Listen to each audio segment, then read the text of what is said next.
আমাদের বাংলাদেশের সামগ্রিক জনগণ ঐক্যবদ্ধ হয়েছিল। কিন্তু আমরা কি দেখেছি, 7ই মার্চের ভাষণে শেষ অংশ কেটে দেওয়া হয়েছে। 7ই মার্চের ভাষণের সর্বশেষ উচ্চারণ ছিল জয় পাকিস্তান ভাইয়েরা আমার। সেইটা কেটে দিয়ে এই ভাঙ্গা রেকর্ড বছরের পর বছর আমাদের কানে শোনানো হয়েছে ভাইয়েরা আমার। উনি স্বাধীনতার ঘোষণার ডাক দিতে চায় নাই।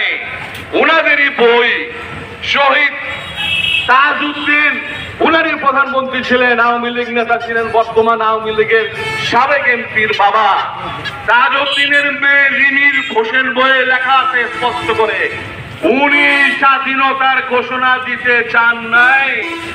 তাজউদ্দিন সাহেব ওনার বাসায় গিয়েছিলেন, ওনাকে